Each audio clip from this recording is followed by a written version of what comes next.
7 सितंबर 2020 ये एक ऐसा दिन था जब उज्जैन के जाने माने गैंगस्टर दुर्लभ कश्यप पे चाकू से 30 से 35 बार हमला करके एक ग्रुप के द्वारा उसकी जान ले ली जाती है। आज की वीडियो में हम यही देखने वाले हैं कि आखिर उस रात इस चाय की दुकान पर एग्जैक्ट हुआ क्या था। साथ ही ये भी समझेंगे कि इस मर्डर में किसका हाथ था और ये भी देखेंगे कि दुर्लभ कश्यप इतनी कम उम्र में ही या ये कहूँ कि 20 साल की एज में ही आखिर ये इतना बड़ा गैंगस्टर बना तो बना कैसे। तो चलिए शुरू से इस कहानी को एनिमेशन के जरिए से समझते हैं।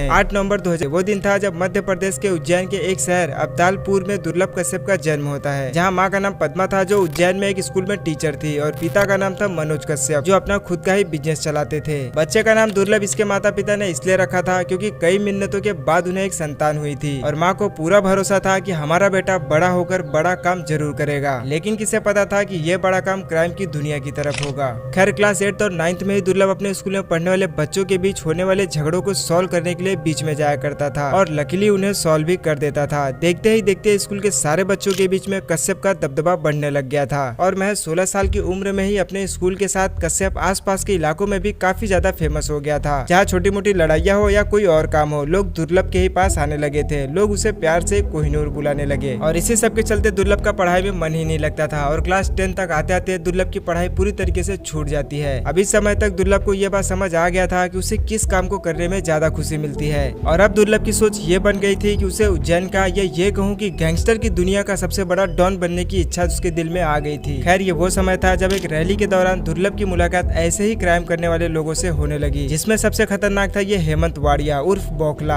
अब इस बौखला से मिलने के बाद दुर्लभ ने फिर कभी भी पीछे मुड़कर नहीं देखा और पूरी तरीके से अपराध की दुनिया की तरफ अपना कदम आगे बढ़ा चुका था और इन्हीं सब के चलते उसने अपनी एक खुद की गैंग भी बना ली थी जिसका नाम था डी कंपनी। और दुर्लभ की सबसे खास बात ये थी कि दुर्लभ अपने खुद के काम धंधे की एडवर्टाइजमेंट के लिए एफबी का इस्तेमाल करता था, जहाँ ये कुछ इस तरीके की बातें अक्सर लिखा करता था कि अगर किसी को किसी तरीके का काम करवाना हो तो हमसे संपर्क करे, अब चाहे वो किसी की हत्या ही क्यों ना करनी हो। और फेसबुक का ही इस्तेमाल करके वो ऐसे लोगों को अपनी गैंग में शामिल करता था जो अपने इलाके के डॉन हुआ करते थे या फिर उस इलाके के सबसे खतरनाक गैंगस्टर कहे जाते थे। ऐसे करते करते करीब 3000 से ज्यादा लोग इसके संपर्क में आ गए और धीरे धीरे भारत के हर कोने से युवा इसे पसंद करने लगे। लेकिन इस पूरे गैंग की जो मेन कमांड होती थी वो हेमंत वाड़िया यानी बौखला के हाथ में होती थी। खैर इस गैंग में शामिल होने के लिए दुर्लभ अपना एक ड्रेस कोड भी बनाया था जिसमें माथे पर तिलक, आंखों में सुरमा, कंधे पर गमछा रखना होता था और इसने ऐसा इसलिए किया था जिससे आसानी से पता लगाया जा सके कि ये डी कंपनी के लोग हैं। और सीधी सी बात है कि दुर्लभ को भी ज्यादातर लोग इन्हीं कपड़ों में ही पसंद करते थे। इसके बाद अब आता है इस स्टोरी का मेन पार्ट। देखो फरवरी 2017 ये वो दिन था जब पुलिस ने पहली बार कश्यप पर मामला दर्ज किया था, जिसमें कश्यप पर एक लड़के पर चाकू से हमला करने का था। हालांकि ये हल्का फुल्का ही हमला था, इसमें किसी की जान नहीं गई थी। लेकिन फिर सेकंड गिरफ्तारी जो हुई थी वो थी 12 जनवरी 2018 को। पहली बार कश्यप को किसी के हत्या के लिए उसे और उसके दोस्त राजदीप को जेल में लाया गया था, जिसमें सचिन अतुलकर ने इन दोनों लोगों के साथ ही इनके टीम से काफी लोगों को गिरफ्तार किया था। और इसी बीच दुर्लभ कश्यप सोशल मीडिया पर भी काफी ज्यादा फेमस हो गया था, क्योंकि जब पकड़े जाने के दौरान एक रिपोर्टर ने ये पूछा कि तुम्हें से कश्यप कौन है, तो हाथ उठा के बताने का ये अंदाज युवाओं के दिलों पर छा गया था